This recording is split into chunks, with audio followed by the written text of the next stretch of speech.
अस्सलाम वालेकुम दोस्तों, कैसे हैं आप देख रहे हैं वेल प्लांटेड। तो आज की वीडियो मेरी सारी होगी जी पोटलाका के हवाले से, जिसे आप गुलदुपहरी भी कहते हैं और भी इसके बहुत से नाम हैं। इसकी देसी वैरायटी, इसकी हाइब्रिड वैरायटी वो भी दिखाऊंगा आपको मेरे मेरे पास जो हैं।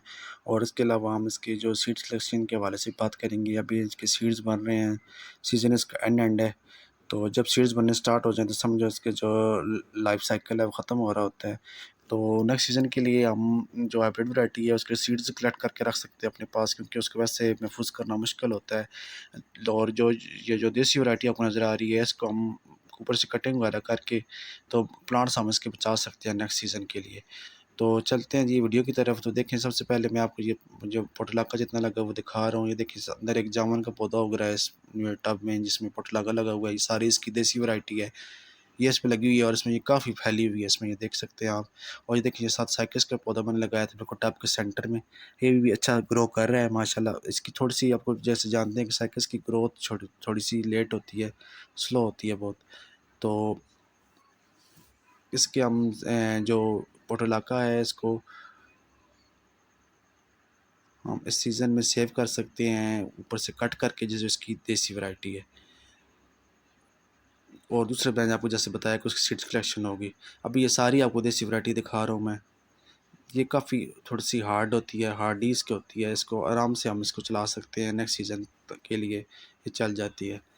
जबकि दूसरी जो इसकी वैरायटी है उसको बचाना थोड़ा मुश्किल होता है। ये देखिए साथ मैंने रेन लिली पे फ्लावर्स आ रहे हैं। ये सारी इसकी देसी वैरायटी, ये देखिए मेरे दूसरे पॉट्स में लगी हुई है। तो इसकी फ्लावरिंग अच्छी हो रही है अभी अभी तक। इसकी साथ देखिए मेरे ये लगा हुआ है जो बेबी सनरोज़, ये भी काफ़ी ज़्यादा पॉट्स में लगा हुआ है साथ साथ। तो ये सारी इसकी जो जितनी भी है ये देसी वैरायटी है। अभी मैं इसकी आपको दूसरी वैरायटी दिखाता हूँ जो कि इसकी हाइब्रिड वैरायटी है। इसमें बहुत ज़्यादा कलर्स होते हैं, काफ़ी इसमें कलर्स होते हैं। और इसको हम नेक्स्ट सीज़न तक के लिए बचा नहीं सकते, लेकिन इसके सीड्स कलेक्ट कर सकते हैं। तो ये देखें इसमें काफ़ी कलर्स हैं, हर कलर आप देख सकते हैं कि दूसरे से अलग है। ये देखिए दो अलग कलर हैं। और इसमें भी ये देखिए वाइट कलर को थोड़ा सा मिक्स है, ये अलग है। और ये देखिए ऑरेंज कलर है। ये देखिए ये बिल्कुल हल्का पिंक है एक, और साथ उस ये देखिए थोड़ा सा वाइट कलर भी आता है और पिंक हल्का पिंक भी आता है। और येलो में आप देख सकते हैं कि येलो में दो कलर हैं, बिल्कुल एक हल्का येलो है और एक तेज़ येलो। ये देखिए काफ़ी ज़्यादा इसकी जो है वो वैरायटी है कलरिंग के हवाले से। अभी इसके और भी कलर्स काफ़ी होते हैं, मेरे पास अभी फ़िलहाल यही कलर्स हैं इसके। ये मेरे दो पॉट्स हैं जिसमें ये लगी हुई है और इसकी अच्छी माशाल्लाह अभी तक जो वो फ्लावरिंग हो रही है।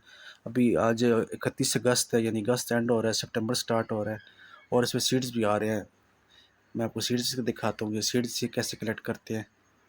जो पौधा है, पौधे के साथ लगा लगा फूल सूख जाए, फिर खुश्क हो जाए, उसमें से सीड्स बन जाते हैं। फिर मैं आपको दिखाता हूँ जो सीड्स मुझे नज़र आते हैं। तो ये देखिए ये पौधा फूल था, लेकिन अभी ये इसके तैयार नहीं है। मैं आपको जो तैयार सीड्स हैं वो दिखाता हूँ।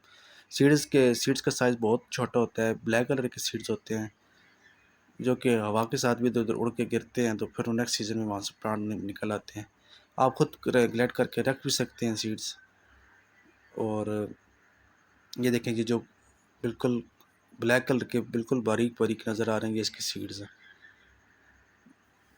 अगर आप उसके नेक्स्ट सीज़न के लिए सीड्स रख रहे हैं तो वो उसको ये है कि नमी से बचाना होता है। उसके थोड़ी सी उसमें राख मिला के तो आप किसी टिश्यू वगैरह में लपेट के रख दें तो ये चल जाते हैं। तो ये देखें ये आपको जो फूल नज़र आ रहे हैं, ये देखें ये बिल्कुल तैयार सीड्स होंगे इसमें। ये देखें ये एक के अंदर देख इतने ज़्यादा सीड्स होते हैं एक फूल के साथ। इससे आप देख लें कितने ज़्यादा प्लांट बन जाते हैं। ये देखें ये सारे इसके सीड्स हैं। तो इसकी ये प्रोपगेशन सीड से कर सकते हैं। इसके अलावा कटिंग से तो आसानी से कर ही सकते हैं, जैसे कि आपको पता है कि कटिंग इसकी आसानी से चल जाती है। अगर मैं ऐसे ये सीड्स देखें अब इसमें फेंक दूँ ये वाले, तो ये ऐसी मिट्टी में पड़े रहेंगे ऊपर और फिर प्लांट बन जाएंगे जब इसको दोबारा इसका मौसम स्टार्ट होगा। तो ये काफ़ी ज़्यादा सीड्स अभी लगे हुए हैं इनके साथ। ये देखें खुद गिरते भी रहते हैं इधर उधर। तो अभी इसकी प्रोपगेशन की बात हो गई सीड्स के हवाले से और कटिंग के हवाले से, और इसकी वैरायटीज़ भी मैंने आपको दिखा दी हैं पोटलाका की। ये सीजनल प्लांट बहुत प्यारा प्लांट है गर्मियों का। तो अभी इसका सीज़न जो है एंड हो रहा है। तो ये थी मेरी आज की वीडियो जी पोटलाका के हवाले से। इसकी मैंने आपको दिखाया इसके सीड्स वगैरह पे, और अभी इसका सीज़न एंड हो रहा है। अभी ये तकरीबन हफ्ता 2 हफ्ते और फूल आएंगे, उसके बाद ये मज़ीद जो है वो सब फूल कम हो जाएंगे। तो ये थी आज की वीडियो जी। मेरी वीडियो को लाइक कर दें अगर आपको अच्छी लगी है, और अगर आप चैनल पर नए हैं तो चैनल को सब्सक्राइब भी कर दें। आपसे इंशाल्लाह जी मिलते हैं किसी नेक्स्ट वीडियो में किसी नेक्स्ट प्लांट के साथ। तब तक के लिए अपना बहुत ख्याल रखें और मुझे इजाज़त दें जी। अल्लाह हाफ़िज़।